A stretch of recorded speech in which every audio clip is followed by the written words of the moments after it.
오늘 시편 강의 세 번째 시간입니다. 사편 말씀 통해서 주께서 내 마음에 두신 기쁨이라는 제목으로 말씀 나눠보도록 하겠습니다. 오늘 시편 3편의 말씀을 나누기 전에 시편에 등장하는 몇 가지의 용어들을 조금 정리해 볼 필요가 있어서 좀 나누겠습니다. 여러분이 가지고 계신 성경책을 보시면 시편 위에 여러 가지 이제 작은 글씨로 좀 나와 있는 것들이 있을 겁니다.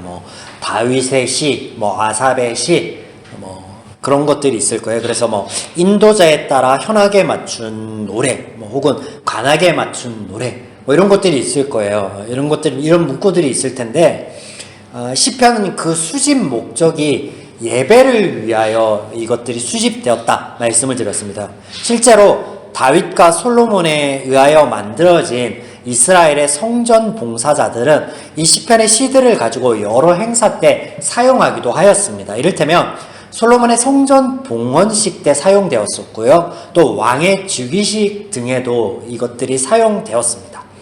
그러나 우리가 그 내용적인 측면을 볼 때 시편은 찬양보다는 간구, 탄식, 부르짖음 이런 것들에 가깝다. 이런 것이 더 많이 있다라고 첫 시간에 말씀드렸습니다. 또 3편부터 시작되는 시편에 자주 등장하는 셀라라는 용어를 살펴보면 오늘 본문에도 등장하고 있죠. 이 셀라. 시편에 총 71번 등장합니다. 하박국서에서도 3번이나 이 용어가 등장합니다. 이렇게 시편에 등장하는 이 용어의 뜻과 용례는 명확하지 않습니다. 학자들 간의 의견이 분분합니다. 일치를 보고 있는 것이 있는데 그것은 높이다라는 의미로 음악적인 부분에서 사용되었다라는 그 추측, 이 한 가지만 조금 일치를 보고 있다. 그리고 나머지는 여러 가지 이야기들, 설들이 많아서 정확하게 이 셀라라는 용어가 어떨 때 사용됐고 어떤 의미인지는 아직도 잘 모른다라고 합니다. 자, 반복되는 내용일 수 있으나 심플하게 한번 접근해 보면 좋을 것 같습니다. 이 시편에 등장하는 용어들에 관한 이야기입니다. 성경에서 그 뜻과 의미를 가르쳐 주지 않는데 이렇게 기록되고 있다. 간단합니다. 중요하지 않기 때문에 하나님이 안 알려주는 거예요. 알 필요가 없으니까 안 알려주는 거예요. 사무엘서와 열왕기서 강해를 통해서 이미 언급드린 바 하나님께서는 다윗과 솔로몬에게 성전 예배에 대하여 언급하신 적이 없으십니다. 성전에서 예배를 드리라고 말씀하신 적이 없어요. 찬양대를 만들거나 찬양을 드리라고 이스라엘 백성들에게 명령하신 적도 없습니다. 그저 저들이 그 마음에 합당한 대로, 감동이 있는 대로 행하였을 뿐입니다. 더 명확하게 좀 말씀드리자면 죄인들이 그저 자신들의 생각에 옳은 대로 행하였을 뿐이다라는 것이죠. 그래서 이스라엘의 역사 속에 보시면 저 두 왕, 다윗과 솔로몬 때나 조금 활성화되었다가 이후에는 그 종적이 묘연합니다. 그저 성경의 몇몇 기록들에서 조금 찾아볼 뿐입니다. 네, 하나님께서도 이 대목을 가지고 이런저런 말씀들을 하지 않으세요. 찬양대, 성전 봉사자들, 그리고 성전 예배에 대해서 아무런 말씀이 없으세요. 언급이 없으시다라는 거예요. 다만 우리가 명확하게 확인해 볼 수 있는 하나님의 말씀이 있는데 그 당시 사무엘서와 열왕기서, 역대기서를 통해서 그 당시 하나님의 말씀하신 것은 이렇게 확인해 볼 수 있습니다. 어떤 말씀들이 있냐면 제사보다, 예배보다 순종을 원하신다라는 하나님의 말씀.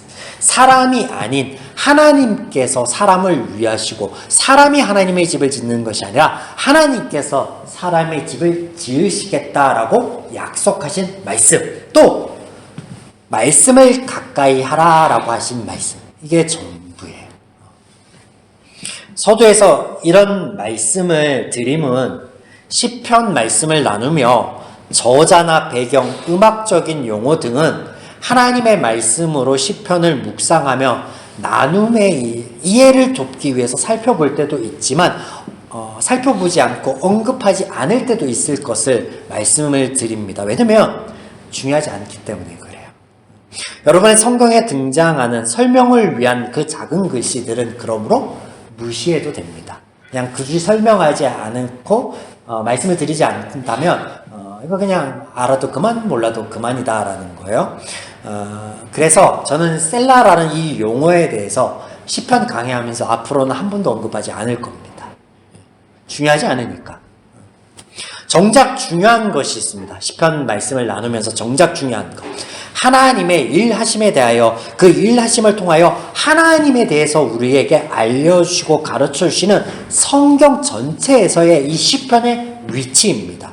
그 위치를 통해서 우리가 알 수 있는 것, 하나님께서 가르쳐주시는 중요한 것은 죄인들의 삶 속에서 하나님의 은혜 누림에 죄인들을 실패하였다라는 거예요. 그래서 그 실패 가운데 겪게 되는 모든 애환과 간구를 시편이 담고 있다라는 거예요.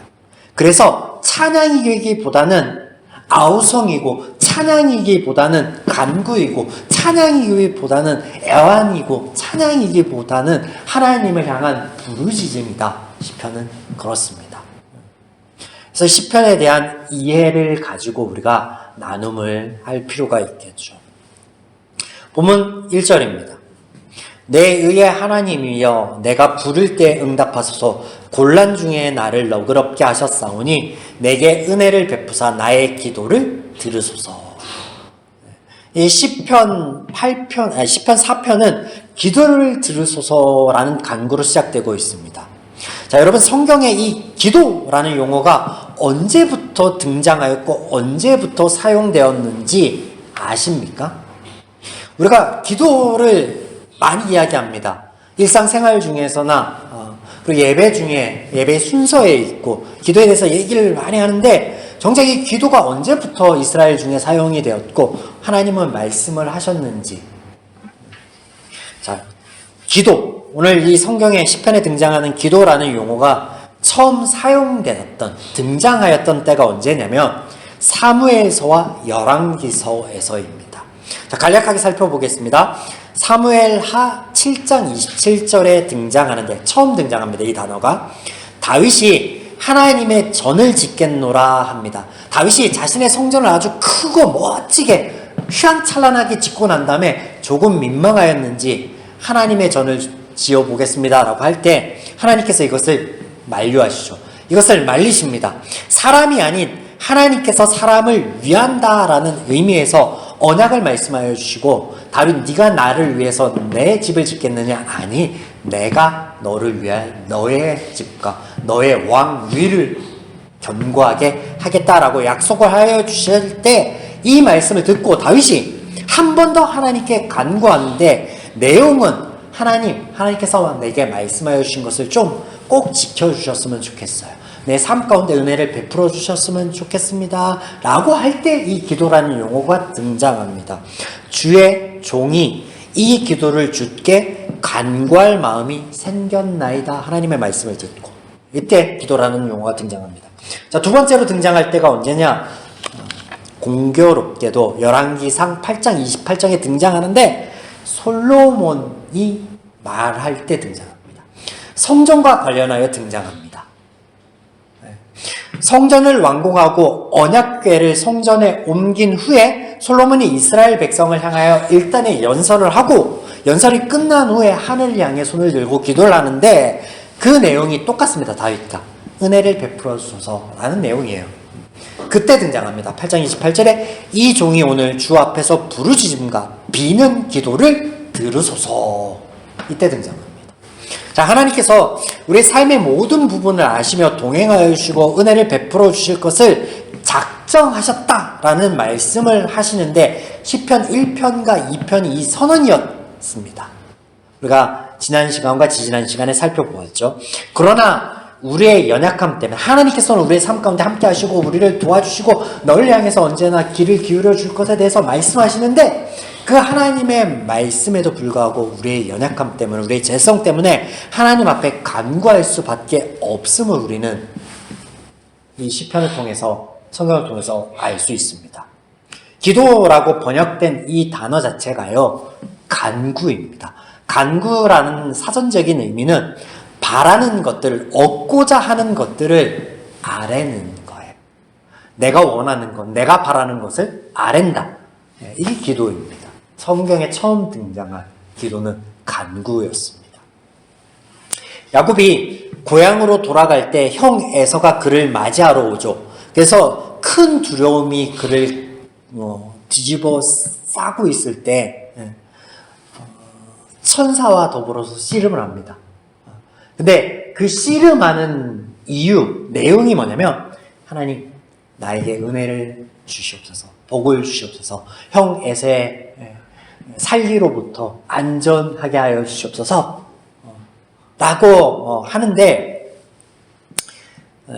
이게 죄인의 어리석음을 보여주는 대목이라 했습니다. 왜냐하면 이미 하나님께서는 그의 삶에 여러 차례 그와 같은 말씀을 하여 주셨습니다. 태에서부터 형 에서와 야곱이 싸울 때 하나님께서 어떤 말씀을 주셨냐면 나중 나온 자가 더 큰 자가 되고 그가 복되게 될 것이다 라는 말씀을 이미 하셨고, 또 장자의 권리를 팥죽 하나에 사고 그 권리를 받고 형이 무서워 도망칠 때 막 너무 열심히 도망치다 보니까 지쳐서 돌을 베고 잠을 잘 때 하나님께서 환상과 또 이적을 통해서 꿈을 통해서 말씀하여 주시는데 어떤 말씀을 하냐면 내가 너에게 복을 주고 너를 평안히 너 있던 자리로 돌아갈 수 있게 하여 줄 것이다 라는 약속을 해 주셨습니다. 이미 수년 전에. 근데 그 약속은 까맣게 잃어버리고 그 하나님의 말씀은 다 잃어버리고 천사를 붙들고 복을 주시옵소서, 나를 좀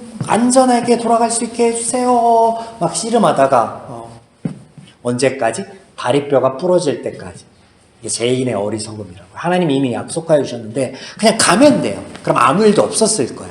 근데 굳이 다리뼈가 부러질 때까지 씨름을 하다가 가는 것을 보게 됩니다. 지금 시편 기자는 자신의 삶 속에서 겪게 되는 아픔, 특별히 외부에서부터 오는 불의와 억압 때문에 하나님께 간구를 하고 있습니다.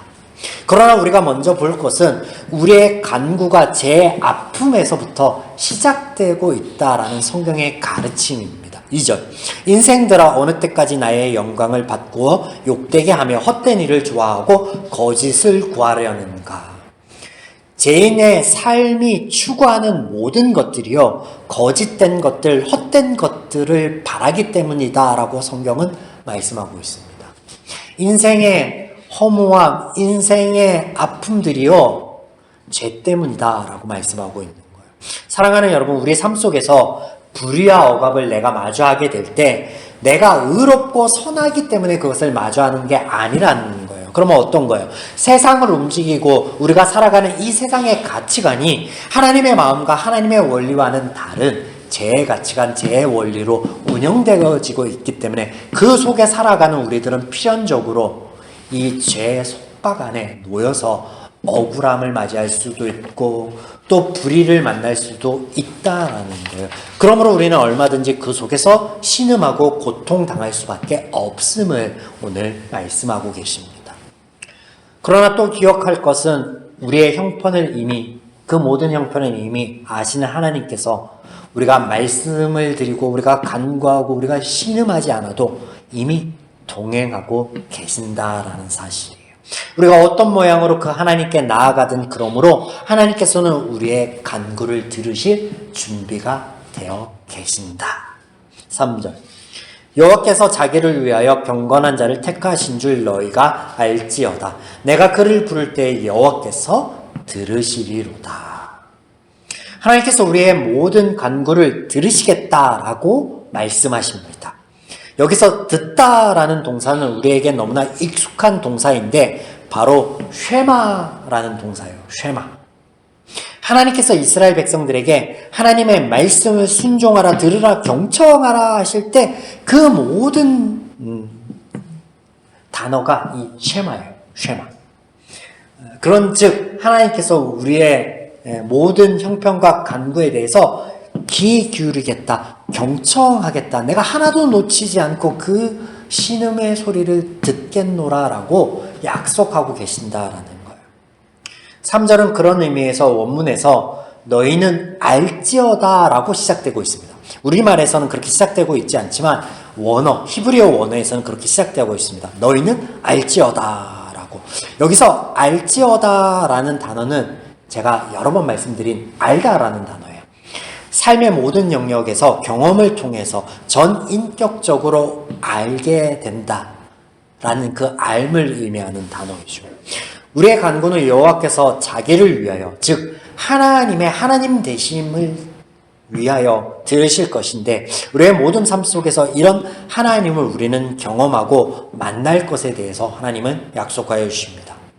그러나 더 중요한 대목은 우리의 간구와 탄식에 대한 하나님의 약속입니다. 7절과 8절이 이 약속입니다. 우리가 하나님 앞에 간구하고 탄식할 때 하나님께서 반드시 들어주실 텐데, 하나님께서 약속하여 주신 그 약속에 대해서 오늘 이 시편에서는 7절과 8절에 이렇게 말씀하십니다. 주께서 내 마음에 두신 기쁨은 그들의 곡식과 새 포도주가 풍성할 때보다 더하나이다. 내가 평안히 눕고 자기도 하리니 나를 안전하게 살게 하시는 이는 오직 여호와이시니라. 내 마음에 기쁨을 주겠다 말씀하십니다. 하나님께서 우리의 삶 속에서 발생할 수 있는 모든 고통과 아픔과 불의와 그 속에서 신음하고 간구할 때 마음의 기쁨을 주겠다라고 약속하세요. 여기 하나님이 주시는 이 기쁨의 실체에 대해서 빌립보서에서는 이렇게 말씀하십니다. 빌립보서 4장 6절에서 7절, 아무것도 염려하지 말고 다만 모든 일에 기도와 간구로 너희 구할 것을 감사함으로 하나님께 하라. 하나님께 간구할 때 그리하면 모든 지각에 뛰어난 하나님의 평안이 그리스도 예수 안에서 너의 마음과 생각을 지키시리라. 네. 하나님이 우리 마음 가운데 평안을 주시겠대요.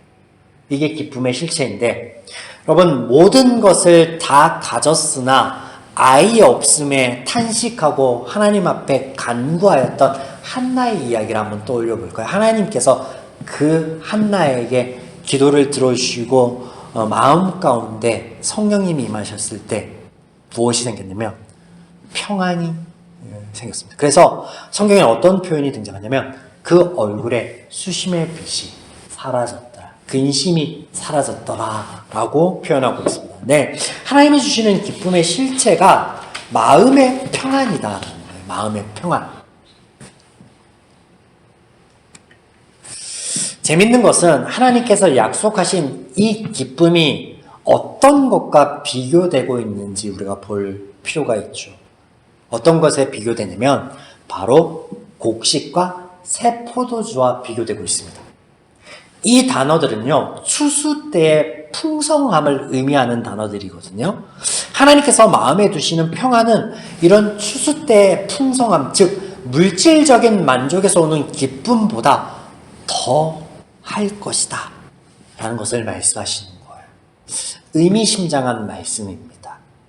오늘 많은 사람들이요, 세상의 불의와 부조리, 그 폭력의 형태가 어떻게 우리에게 다가오냐라고 할 때 바로 물질적인 궁핍함으로 다가온다라고 해요. 빈익빈 부익부. 가진 것이 힘이며 못 가진 것이 죄가 되는 세상. 가난한 사람은 더 가난해지고 부자들은 더욱 부자가 되는 세상. 그래서 사람들은요, 개천에서 용난다라는 말이 더 이상 없다라고 말은 하지만 실상은요, 일확천금을 여전히 꿈꾸는 세대들. 팔로우 수를 어떻게 하면 늘릴까? 어떻게 하면 구독자 수를 늘려서 그것으로부터 편안한 이익을, 물질을 얻을 수 있을까? 꿈꾸는 세대들. 그러나 하나님의 말씀은요, 명확합니다. 지난주 시편 2편의 말씀에서도 동일하게 말씀하셨죠. 하나님께서 우리의 구할 것은 이방 군왕들, 즉 세상이 그들의 힘의 근간으로, 배경으로 삼고 있는 유업과 소유, 즉 물질의 풍성함이 아니다라는 거예요. 너희가 구할 것은 세상의 가치관, 그 가치관의 베이스에 있는 물질이 아니라 뭐라고 말씀하셨어요? 죄이다. 너희가 하나님께 구할 것은 물질의 풍성함을 가지고 간구할 것이 아니라 죄를 위하여 간구할 것이다 라고 말씀을 하셨었는데 시편 2편에 오늘 동일하게 그 말씀을 하고 계시는 거예요. 여러분, 우리가 우리 삶 가운데 얼마든지 하나님께 간구와 탄식할 수 있습니다. 원망할 수도 있습니다. 그조차 하나님께서는 들으세요. 하나님께 욕을 할 수도 있습니다. 하지만 그것도 들으세요. 그러나 하나님의 위로의 약속은 우리의 구하는 것이 어느 것이든 한 가지 분명한 것은 오늘 말씀 가운데 그것이 뭐냐면 하나님께서 우리의 마음에 평안을 주십니다. 평안을 주십니다. 너희가 간구할 때 물질의 풍성함, 소유의 풍성함을 약속하신 게 아니라 무엇을 약속했다고요? 평안을 약속했대요. 마음의 평안. 왜냐하면 그 마음의 평안이 우리에게 있는 그 물질의 풍성함이나 어떤 권력이 가져다주는 그 단잠보다 우리 삶에 더욱더 윤택하게 하고 참 평안을 가져다 줄 것이기 때문에 이것을 약속하고 계신다라는 거예요. 이 기쁨을 누리시는 저와 여러분이기를 축원드립니다. 또한 하나님께서 약속하신 우리 마음 가운데 두신 기쁨이 주는 평안에 대해서 하나님께서 더 자세하게 이렇게 말씀하시는데 평안이 눕고 자는 것으로 말씀하세요. 여러분, 우리 마음 가운데 근심이 많고 걱정이 많으면요 잠을 평안하게 잘 수가 없어요. 불면증에 시달릴 수밖에 없습니다. 근데 반면 우리 어린아이들 한번 살펴볼까요? 아직 취업하기 전에 부모의 곁을 떠나기 전에 부모의 품에 있는 어린아이들, 이 아이들 한번 생각해 봅시다. 저들은 안정된 가정이 있고 부모의 사랑 안에 있을 때 그저 하루를 즐겁게 뛰어놀고 먹고 마시고 놀다가 피곤하면 그냥 잠이 드는데 그 잠잘 때 새근새근 자는 모습이 얼마나 평안해 보이는지 모릅니다.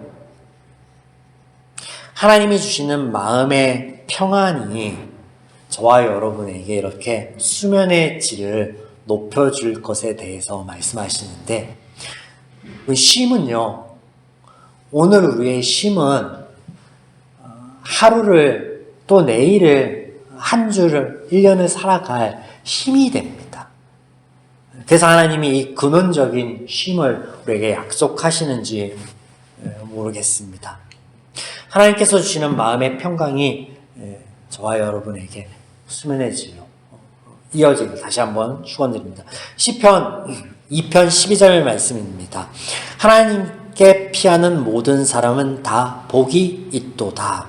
동일한 말씀을 46편에서는 이렇게 표현하고 있습니다. 46편 1절을 제가 읽어드립니다. 하나님은 우리의 피난처시요 힘이시니 환난 중에 만날 큰 도움이시라. 환난 가운데, 삶의 아픔 가운데 하나님께 간구함은 우리의 특권이자 그 어떤 조건과 자격도 필요치 않음을 말씀하십니다. 3절에 보면 여호와께서 자기를 위하여 경건한 자를 택하신 줄 너희가 알지어다. 내가 그를 부를 때 여호와께서 들으시리로다. 여기 경건한이라고 번역된 단어는요, 하나님의 사랑을 가리키는 헤세드라는 단어입니다. 본문을 이렇게 이해하면 좋을 텐데 제가 하나님의 마음과 원리를 담아서 번역을 다시 하여서 읽어드리겠습니다.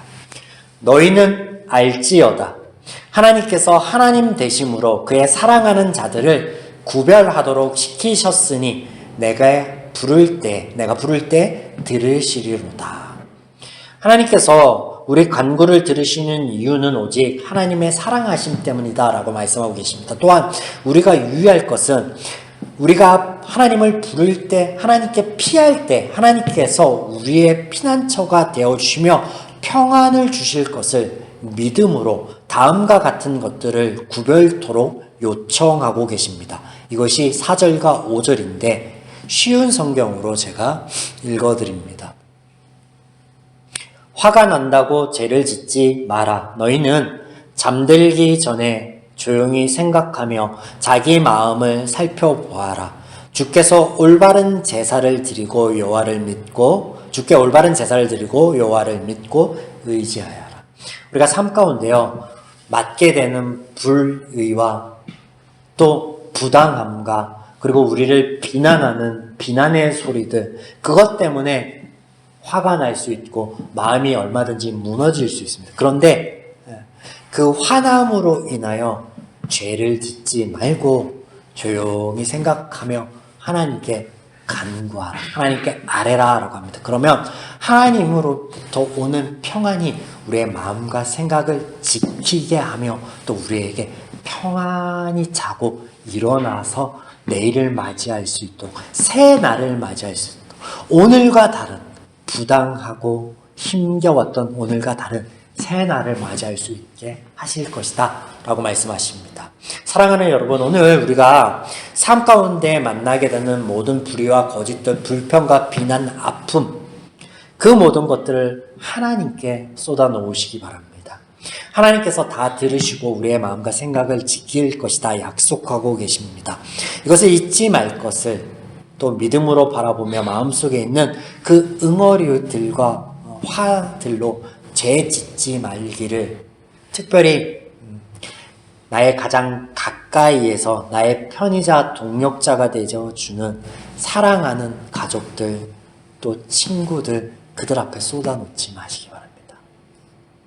실은 우리가 밖에서 뺨을 맞고 와서 화를 내는 이들이 누구냐면요, 하루 종일 시달리고 와서 화를 내고 분을 내는 대상이 누구냐면요, 나의 가족들이에요. 나의 아내, 나의 엄마, 나의 아빠, 나의 자녀들. 괜히 아이가 힘겹다 그러는데 네가 뭘 한다고 힘들어? 아빠가 오늘 얼마나 힘들었는 줄 알아? 막 그러면서 막 윽박지르죠. 그러지 말래요. 하나님께 아뢰요. 그러면 하나님 우리의 마음 가운데 평안을 주시고 또 평안히 새로운 날을 맞이하게 하여 주실 것이다 라고 약속하고 계십니다. 우리가 연말연시 마지막 23년의 마지막 날을 맞이하고 있습니다. 오늘 이 말씀이 저와 여러분에게 등불이 되어서 하나님 안에서 우리가 속한 모든 공동체, 교회 공동체나 가정 공동체가 하나님이 주시는 기쁨으로, 그 평안으로 충만하기를, 그 사랑이 넘쳐나기를, 그 평강이 넘쳐나기를 다시 한번 주님의 이름으로 축원드립니다. 아멘.